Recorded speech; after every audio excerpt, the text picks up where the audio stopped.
सभी दोस्तों को मेरा प्यार भरा सलाम एंड नमस्कार। कैसे हैं दोस्तों? उम्मीद करता हूं कि आप सभी लोग बहुत बहुत अच्छे होंगे। दोस्तों मैं अफान खान स्वागत करता हूं आपके अपने ही यूट्यूब चैनल में। दोस्तों आज का वीडियो स्टार्ट करते हैं बहुत ही ज़बरदस्त कमाल की मोटिवेशन स्टोरी के साथ में। आज की जो स्टोरी, आज की जो कहानी है वो बहुत बड़ी सीख दे के जाएगी, और एक सीख नहीं आपको 3 से 4 सीख उस कहानी से मिलेंगी। तो सो प्लीज़ आप लोगों से रिक्वेस्ट है कि लास्ट तक ज़रूर सुनना, बहुत ही कमाल का वीडियो है। ये कहानी स्टार्ट होती है, एक भगवान बुद्ध होते हैं और एक भिखारी, एक भिक्षुक और एक भगवान बुद्ध, ये इसकी कहानी है। तो दोस्तों इस कहानी को स्टार्ट करते हैं। एक भिखारी होता है, भिखारी का काम होता है वो भिक्षा मांगता है, इधर उधर अनाज मांगता है, खाना मांगता है, तब जाने के बाद में अपना भरण पोषण करता है। बहुत ज़्यादा परेशान होता है। उस भिखारी को सुबह से शाम तक मेहनत करने के बाद भरपेट खाना मिलता है। अड़ोस पड़ोस में आसपास के गांव में मांग के लेकर आता है, और मांगने के बाद शाम को आता है और खाना खाता है। उसका रूटीन का यही काम होता है। लेकिन क्या कुछ दिन से उसके पास में एक समस्या चल रही थी, एक प्रॉब्लम चल रही थी। प्रॉब्लम ये थी कि जितना भी वो खाना मांग के लेकर आता था, जितना भी वो अनाज मांग के लेकर आता था, वो अपने घर के कोने में लाके रख देता था। और जब शाम को नहा धो के फ्रेश होकर जब खाना खाने के लिए बैठता था, तो होता क्या था, उसका जो खाना था, जो अनाज था, वो कम हो जाता था। इस बात को लेके बहुत ज़्यादा चिंता में था। अब ये पता नहीं कि वो खाना जाता कहाँ था।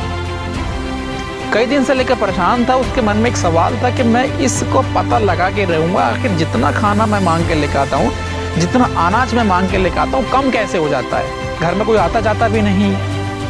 तो इसका पता लगाने के लिए एक दिन वो घर में बैठ गया। तो देखता क्या है, कुछ देर के बाद में एक चूहा आता है, और चूहा आने के बाद में जो उसका खाना होता है, जो उसका अनाज होता है, उसको खाना स्टार्ट कर देता है। भिखारी बोलता है वो तो ये दिक्कत है, ये चूहा मेरे हिस्से का खाना खा जाता है। अब उसने चूहे को पकड़ लिया और चूहे से बोलता है कि एक बात बता कि मुझे भरपेट खाना नहीं मिल रहा है। पूरा दिन मेहनत करता हूँ, जैसे तैसे मांग के लेकर आता हूँ, और मैं आधा पेट खाता हूँ, और आधा हिस्से का जो खाना वो तू खा जाता है। तुझे इस पूरी दुनिया के अंदर मैं ही मिला था, तुझे और कोई नहीं मिला। इस सिटी के अंदर, इस गाँव के अंदर, इस बस्ती के अंदर बड़े बड़े अमीर लोग हैं, तू वहाँ पे जाके खाना, मेरे हिस्से का खाना क्यों खा रहा है? तो चूहा बोलता है कि मैं तो तेरे हिस्से का खाना ही खाऊंगा। भिखारी बोलता है कि ऐसा क्यों? क्योंकि मुझे भगवान जी ने बोला है। चूहा बोलता है उस भिखारी से कि मुझे तेरे हिस्से का खाना खाने के लिए भगवान ने बोला है। तो भिखारी बोलता है कि भगवान ऐसे कैसे कर सकते हैं यार, भगवान तुझे ऐसे कैसे बोल सकते हैं कि तुझे मेरे हिस्से का खाना खाना है? बोला इस बात का मुझे नहीं पता है, इस बात का तो भगवान जी ही बताएंगे। मुझे नहीं पता है कि क्यों बोला है, ये बात तो तू भगवान जी से जाके मालूम कर। अब उस भिखारी के मन में ये जिज्ञासा जगी कि भगवान जी ऐसा कैसे कर सकते हैं कि मुझ गरीब के हिस्से का खाना इस चूहे को दे रहे हैं, बोल रहे हैं कि तुझे इस भिखारी के हिस्से का खाना खाना है। ये बात मैं भगवान से पूछ के ही रहूँगा। अब ये संकल्प करके वो भगवान बुद्ध से मिलने के लिए पहुँच जाता है। अब धीरे धीरे क्या है ना, कई दिन बीत गए होते हैं, चलते चलते चलते चलते थक गया होता है, भूख भी लग रही होती है, प्यास भी लग रही होती है, नींद भी आ रही होती है, पैरों में छाले भी पड़ गए, खून भी निकल रहा है, परेशान हो गया है चलते चलते।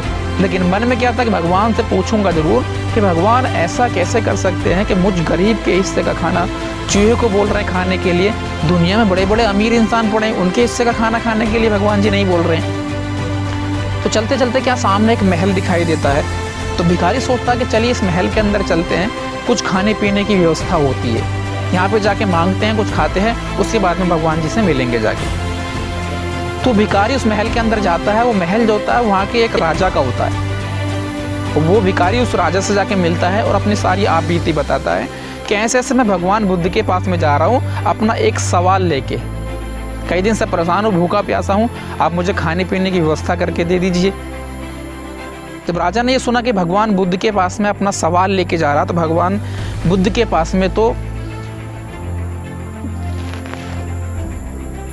दुनिया के हर सवाल का जवाब मिल सकता है। तो राजा बोलता है कि एक काम कीजिए, आप शांति से यहाँ पे बैठिए, मैं तुमको खाना भी दूंगा और तुमको पानी भी दूंगा, तुमको सोने के लिए जगह भी दूंगा, सारी व्यवस्था करूँगा। लेकिन मेरा भी एक सवाल है, वो भी भगवान बुद्ध से जाके आप पूछ लेना। तो भिखारी बोलता है कि भगवान के पास में मैं जा ही रहा हूँ, तुम भी अपना सवाल बता दीजिए, तुम्हारे भी सवाल मालूम कर लूँगा। बोले मेरा सवाल ये है, आप सवाल लिख लीजिए कि मेरी एक बेटी है और वो बचपन से अंधी है, देख नहीं पाती है।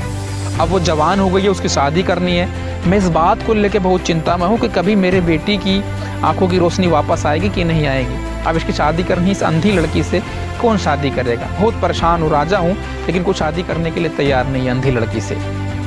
तो भिखारी बोलता है कि भगवान जी के पास तो जा ही रहा हूँ, आपका भी सवाल जो है उसको भी पूछ लूँगा। उसने अपना जो राजा ने सवाल था उसको लिखवा दिया। वो खाना पीना खाता है और आराम करता है, वहाँ से निकलता है।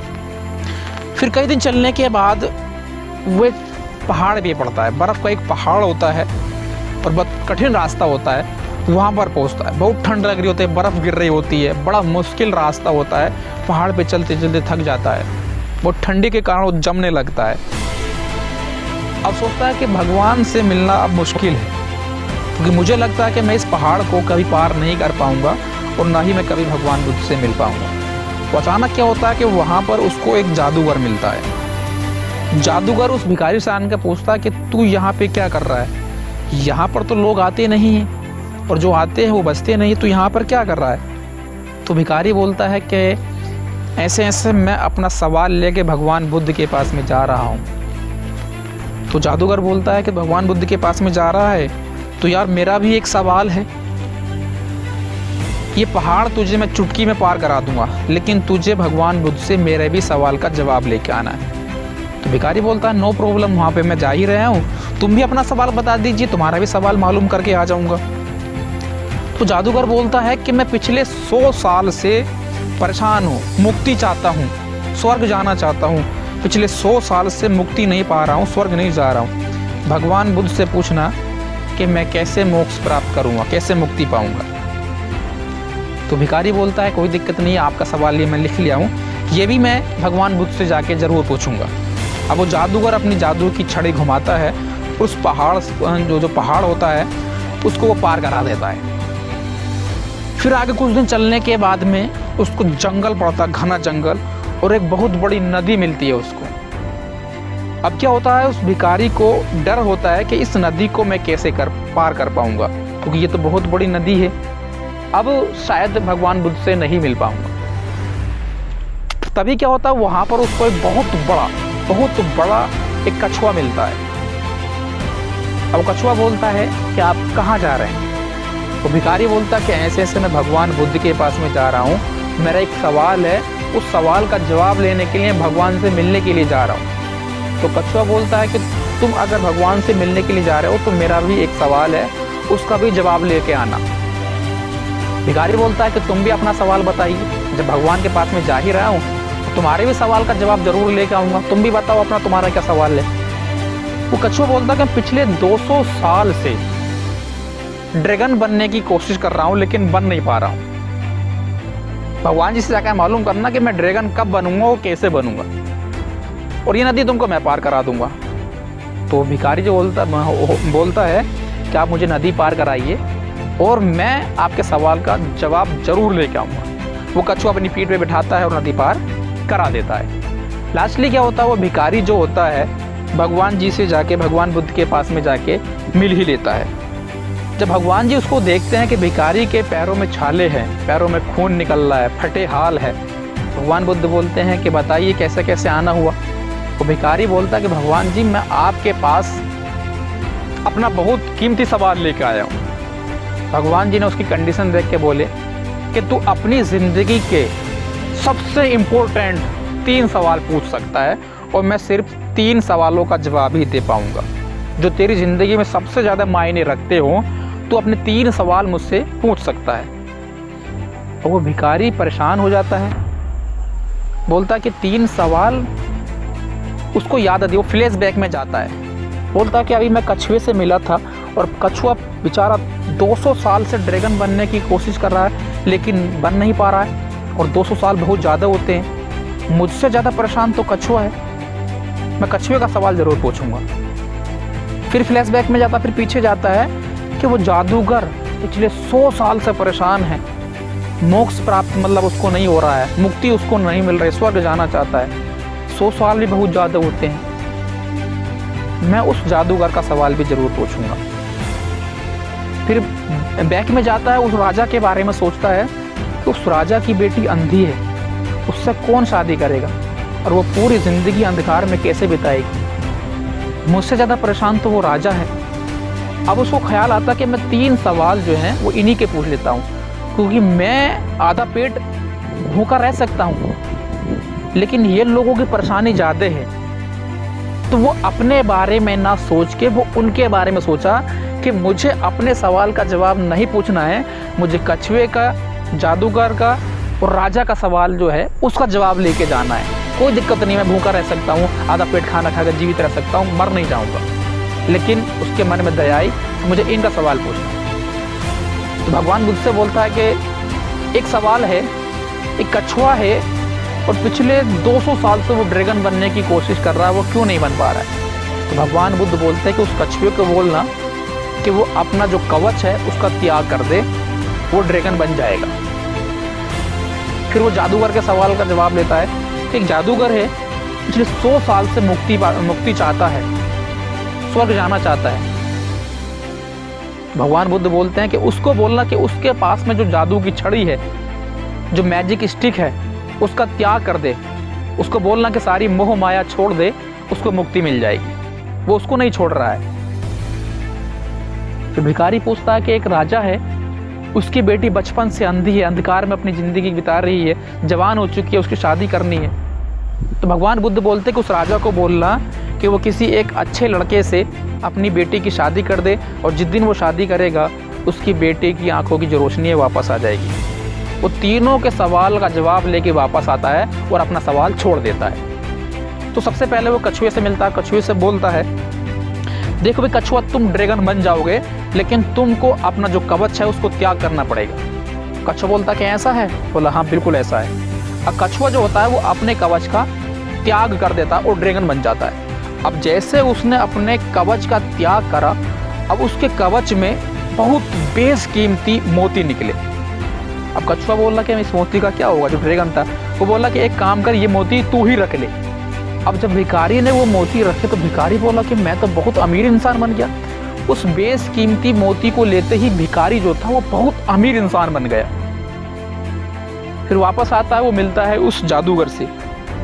जादूगर से बोला है कि तुमको मुक्ति मिल जाएगी, लेकिन तुमको करना क्या होगा, तुम्हारे पास में जो मैजिक स्टिक है, जादू की छड़ी है, इसका त्याग करना पड़ेगा। बोला कि ऐसा है? बोला बिल्कुल ऐसा है। अब वो जादूगर बोलता है कि जो मैजिक स्टिक है बहुत कमाल की है, अगर मैं इसको ऐसे ही छोड़ दूंगा तो जिसको भी मिलेगी वो इस दुनिया का सबसे शक्तिशाली इंसान बन जाएगा और वो उसका गलत फायदा उठा लेगा। अच्छा मैं एक काम करता हूँ, ये जादू की जो स्टिक है वो मैं तुझे देता हूँ। अब उस जादूगर ने वो जादू की जो स्टिक थी, जादू की छड़ी थी, वो उस भिखारी को दे दिया।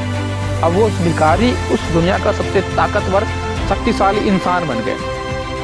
वापस आता, राजा से मिलता, राजा से बोलता है कि तुम्हारी बेटी की आंखों की रोशनी वापस आ सकती है। बोला कैसे? कि तुमको एक अच्छे लड़के से इसकी शादी कर देंगे, जिस दिन तुम शादी करोगे इसकी आंखों की रोशनी वापस आ जाएगी। अब राजा बोलता है कि मेरे भाई एक बात बता, भगवान जी ऐसे बोल रहे हैं? बोला बिल्कुल ऐसा बोल रहे हैं। तो राजा बोलता है कि तुझसे अच्छा लड़का कौन मिलेगा, मैं तेरे से ही शादी करूंगा। अब उस राजा ने अपनी बेटी की शादी उस भिखारी से कर दी। अब देख लीजिए कि उस भिखारी का हाल क्या हो गया। उसको इतने बेशकीमती हीरे, मतलब क्या कहते हैं, मोती मिल गए, जादू की स्टिक मिल गई, ताकतवर इंसान हो गया और एक राजा की बेटी से उसकी शादी हो गई। अब ये कहानी देखिए आपको कहाँ कहाँ क्या क्या सीख देती है। सीख ये देती है कि जो भिखारी था सबसे पहले वो सिर्फ अपने बारे में सोच रहा था, अपने पेट के बारे में सोच रहा था कि मैं आधा पेट हूँ, ये हूँ, वो परेशान भूखा हूँ। लेकिन जब उसने दुनिया के बारे में, दूसरों के बारे में सोचना स्टार्ट किया, देखिए भगवान ने उसको क्या से क्या कर दिया। अगली सीख ये है, जो कछुआ था वो अपने कंफर्ट जोन में था, वो अपने कवच का त्याग नहीं कर रहा था, वो कंफर्ट जोन में था। जब उसने अपना कंफर्ट जोन छोड़ दिया, अब वो ड्रैगन बन गया।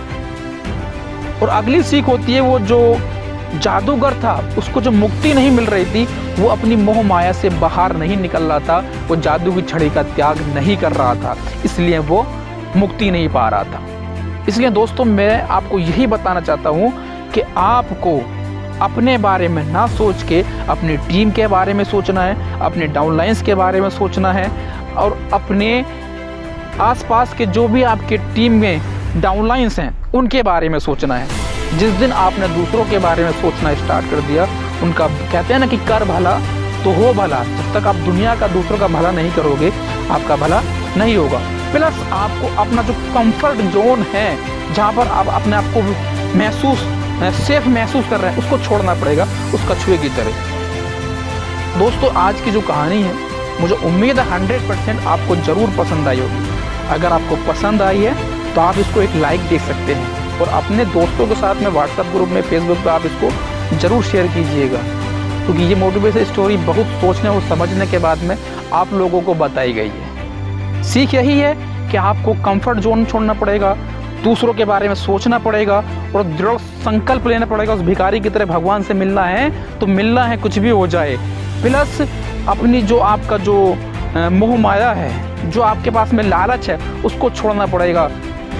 ये सारे काम जिस दिन आपने करना स्टार्ट कर दिए, समझ लीजिए कि आपकी ज़िंदगी उस भिखारी की तरह कब बदल जाएगी आप उसकी कल्पना भी नहीं कर सकते हैं। तो दोस्तों, आज के लिए सिर्फ इतना ही काफ़ी है। मिलते हैं नेक्स्ट वीडियो में, तब तक के लिए जय हिंद, जय भारत।